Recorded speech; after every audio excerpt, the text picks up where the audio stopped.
Good evening, Bahamas. Coming up tonight, the report on the plane crash involving pilot Byron Ferguson revealed. We've got the details. The transport minister daring the opposition to go to court over the post office debacle. The latest on drama over at Atlantis. Plus, we hit the shack with Roots.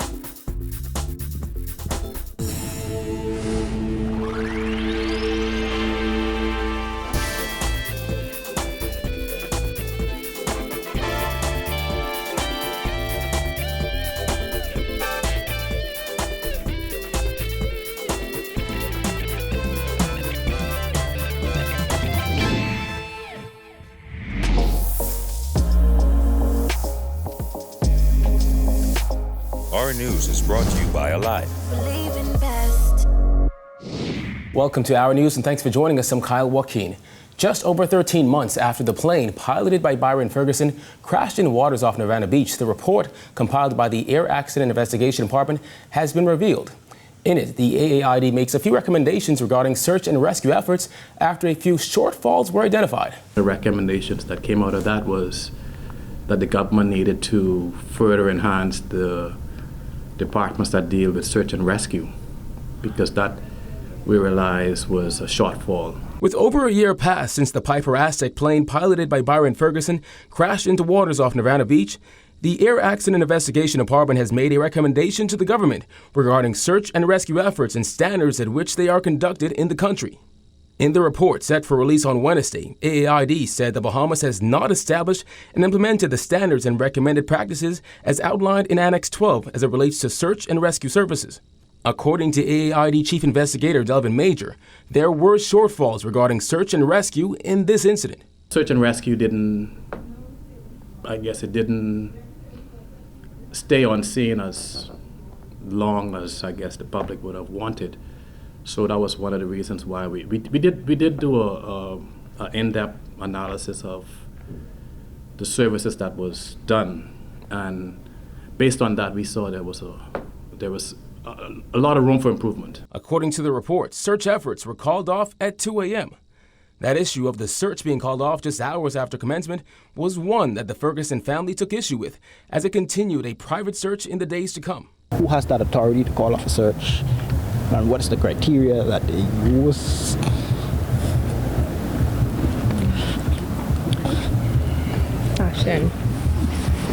The AAID in that report recommended that the government designate an appropriate entity to perform search and rescue services, grant the Bahamas Civil Aviation Authority the authority to provide oversight of the designated search and rescue entity, and establish a rescue coordination center in support of the provision of search and rescue services. Those recommendations were sent last month and gives government 90 days to respond. It just went out to them, so we're just waiting on them now to respond back to us with what action they intend to take to address that recommendation. A timeline of the incident in the report showed that at 8:50 that night, the pilot had contacted the control tower stating that he was having engine problems. 2 minutes later, according to the report, contact was lost. But nearly an hour later, at 9:50 p.m., the first Defense Force vessel arrived on scene, followed by BASRA, RBPF, and a U.S. Coast Guard helicopter. Parts of Ferguson's plane were discovered by private divers days after the crash. The AAID report found that based on calculations, it would be reasonable to expect that Ferguson could have survived up to 5 days after the event. His brother, Ann Von Ferguson, telling our news team, "It's not a matter of vindication because at the end of the day, nothing will bring my brother back.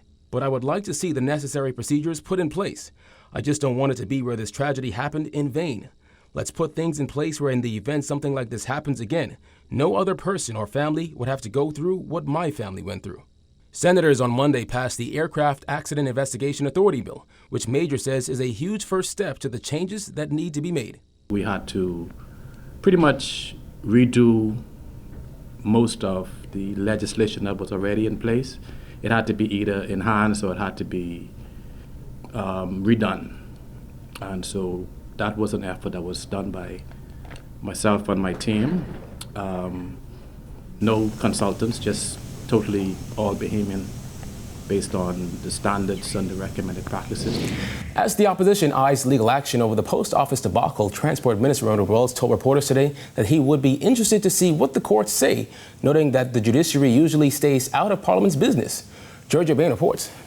While gloating outside the Cabinet office Tuesday morning that the post office recently passed an international evaluation, Transport Minister Wynwood Wells dared the opposition to follow through with threats of seeking legal action following a vote of no confidence in Prime Minister Dr. Hubert Minnis last week. During a press conference at PLP headquarters on Sunday, leader Philip Davis announced plans to seek legal counsel following the opposition's decision to move a vote of no confidence in Prime Minister Dr. Hubert Minnis last week. The no confidence resolution was the result of the opposition's concern that Minnis misled the House of Assembly last year when the government sought its approval to lease the Town Center Mall, which is partly owned by then Cabinet Minister Brent Simonet, for the relocation of the General Post Office. Wells said he finds the timing interesting because for the first time in 25 years, the Bahamas Post Office was audited by the United Postal Union and received rave reviews. I am happy to report to the people of the Bahamas that their post office passed the United Postal Union's audit this past week, this Friday. And it was as a direct result of the fact that we moved our employees from that dilapidated structure on East Hill Street. The post office final audit would be in January. Wells admitted that there are a few areas that need tightening, but other than that, the reviews were great. Folks ought to remember that the post office is a port of entry, And now, come January, we will be able to, for the first time, be able to put in for our security certification. Wells said the opposition can do whatever it wants, but the fact is that the post office is where it needs to be. As I said in the House of Assembly, the proof of the pudding is in the eating, and it's been eaten. And the results is that the Bahamas' post office is where it ought to be. Wells said the House has spoken, and he would be surprised to see the court interfere in the matter. So at the end of the day, the legislature, the Parliament had its say. It's going to be interesting to see what the court does, because the courts typically stay out of the business of the Parliament. The Parliament is a separate branch of government, okay? And misleading Parliament is a parliamentary, quote unquote, issue. And none of us believe that the Prime Minister misled the Parliament. Reporting for our news, I'm Giorgio Bain. Well, with the hotel industry inching into the busy season, Tourism and Aviation Minister Denicio de Aguilar says he is hopeful for an amicable resolution between the Bahamas Hotel Catering and Allied Workers Union and the Atlantis Resort. Jasmine Brown has more. I would love for there to be an amicable outcome, but the government is not necessarily involved in that process. And so the daily twists and turns of that negotiation we're not a party to. And I think they've agreed that, we'll revisit this in the new year. The Tourism and Aviation Minister spoke on the matter in length for the first time since the hotel union held a heated protest outside the resort in late November. Scores of Atlantis workers picketed in frustration over lengthy industrial agreement negotiations, with one worker insisting that if de Aguilar came over the bridge, he would get walked on. While the tourism minister says he's not sure how he became the focus of their anger, given the fact that their issues are with the Atlantis Resort. It's a private matter. It's between the union and the employer. I somehow got dragged into it. Atlantis Senior Vice President of Public Affairs Ed Fields has said the union's rationale is unclear as negotiations have been going well. He said the picketing has not affected operations at the resort. Outside Cabinet on Tuesday, de Aguilar said he did not believe the actions of the union have hurt the tourism product. I think that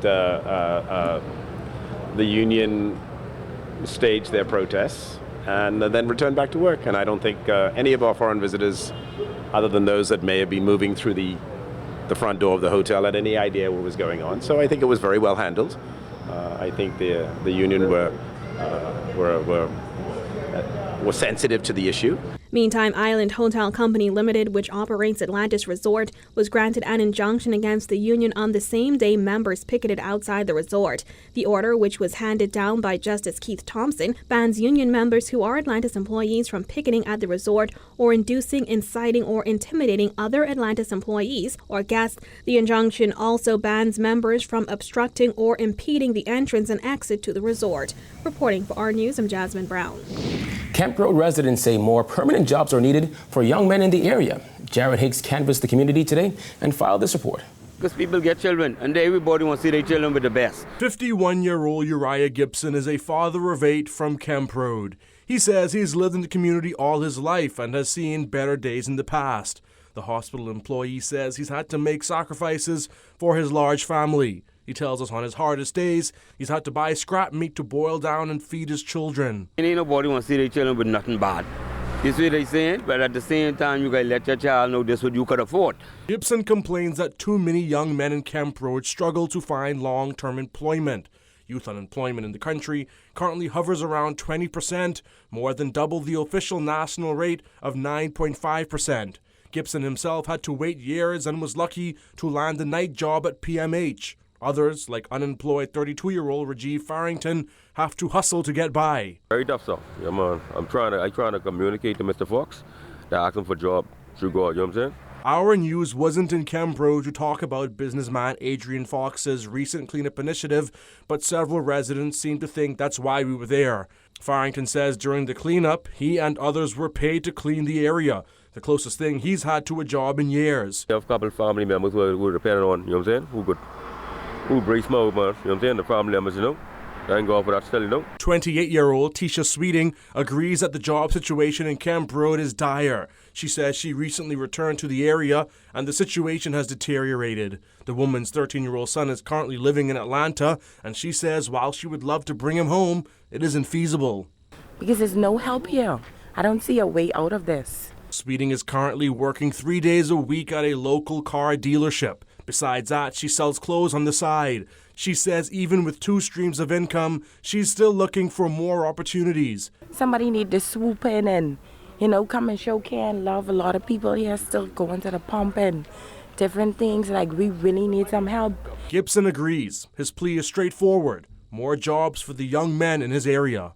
Keep them busy, keep them off the street, man. Reporting for Our News, I'm Jared Higgs. Education Minister Jeffrey Lloyd revealing that repairs to the Central Abaco Primary and Patrick Bethel High School in Abaco are not expected to be completed until September 2020, and the government estimates it will take some $20 million to facilitate the repairs. We have prepared a budget of about $20 million, $25 million for the repairs in Abaco and Grand Bahama. But as I had said some time ago, as the scopes of work coming from the Ministry of Works on what exactly the damage is, that I could expect that those numbers may potentially increase. According to Lloyd, some of the money needed for the school repairs will come from the Consolidated Fund. It appears as if there will be some funding from the Consolidated Fund, but a good much of this will be coming from donors, NGOs, foreign, as well as local, who have offered to assist in repairs. We are just in the final stages of a supplemental budget preparation. As you know, the Deputy Prime Minister has targeted borrowing in the upcoming year, 2020, to fund a huge deficit, part of which is as a result of Dorian. Still to come, the report into the murder of a Defense Force Marine at Government House to be revealed in January. Plus, a young model puts his career on hold to return home to Abaco and rebuild. Stay tuned.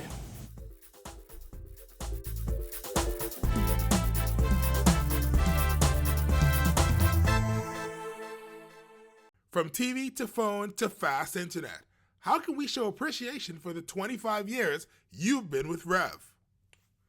To celebrate our 25th birthday, Rev is rewarding 250 lucky customers with $250,000 cash back. Simply switch to Trio, upgrade to Trio, or pay your bill in full and have your chance to win cash this Christmas.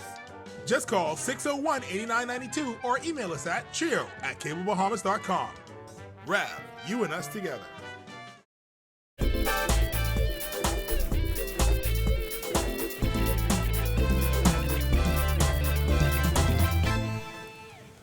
National Security Minister Marvin Dames revealing that the report into the Government House murder of a Defense Force Marine back in April is complete and that the committee that compiled it is set to sit down with officials to discuss their findings. The report has been prepared, and the committee will be sitting down with us very shortly to discuss that. And so we should, I don't anticipate any more this year, but maybe in January we should be releasing some of them. A young Bahamian model who was featured by Calvin Klein says he's putting his career on hold to help rebuild his home island of Abaco. Our news featured Desmondo Boodle back on August 15th after the 21-year-old's image was snapped up by Calvin Klein reps and shared across the brand's massive social media following. However, weeks later, Hurricane Dorian wreaked havoc on his home, leaving the young model with no choice but to return and help. Sure, seeing the initial damage was really shocking, really devastating. Like, I didn't recognize nowhere. Like, everything else was shifted and changed. But after that, being home and helping out, it empowered me, make me feel good to know that I'm doing something to help out my island. Boodle, who also practices judo, hails from Cooperstown, Abaco, and was looking to finish the year strong in his modeling career. Instead, he's canvassing Abaco's hardest hit areas. The project that we came to do was some repairs to our roof in Hopetown. But being on the ground here, I see that there's lots of opportunity for lots of other jobs. So we're also trying to pick up jobs and see where else we're able to help out. Still to come, we go in the shack with Roots. Stay tuned.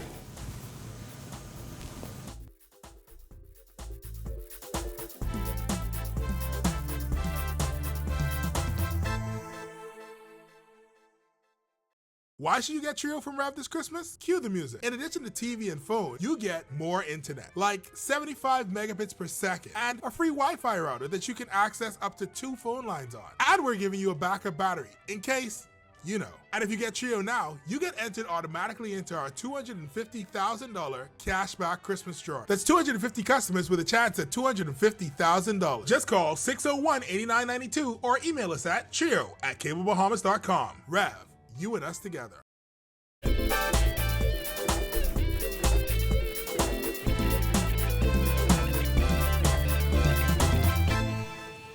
You're watching Our News. Welcome back. In Junkanoo shacks around the country, there is a frenzy-like atmosphere as the clock ticks to the upcoming parades. Tonight, Jerome Sawyer begins a series, Rush to Bay, inside the Roots Junkanoo shack. There are no two of them alike, yet they are all similar in so many ways. The Junkanoo shack is primarily a place for creative genius. From the design to building to decorating, these inconspicuous structures on the outside reveal the best possible explanation of what Junkanoo is: creative genius. As you enter the Roots main shack, the experience is almost dizzying. Costumes tower over you, the colors are captivating, and the men and women here are laser focused. The last few days before the parade are all about the preparation and production. This year we've done quite a bit of work, and our group is more prepared than ever before. As a matter of fact, we've grown tremendously this year. Our recruitment process was really, huge. It went out, the tentacles went out, and a lot of people came in. So it showed that the group was attractive in many ways. Unique they may be, there are some constraints, no matter which group or shack you find yourself in. Junkanoo is hard. It could be easy if you have a lot of team effort. But sometimes people have tasks and they don't meet the mark. They don't fulfill the true essence of what they really can do. But I can tell you that I think that our members this year worked really hard, and I really appreciate all of our members and what they've presented this year. The concept of breaking the shack, an old term, refers to now getting the costumes to Bay Street. It can either be quiet and easygoing, or it can be real havoc. I've seen even on Bay Street, I've seen people fall from so high into the costume. So, insurance and all that sort of thing is important. We have insurance here, coverage at this shack. And these are things that I think we need in Junkanoo to make sure we cover people who form part of the productivity for the national parade. And so I really think if there's a plan in place, you'll do well.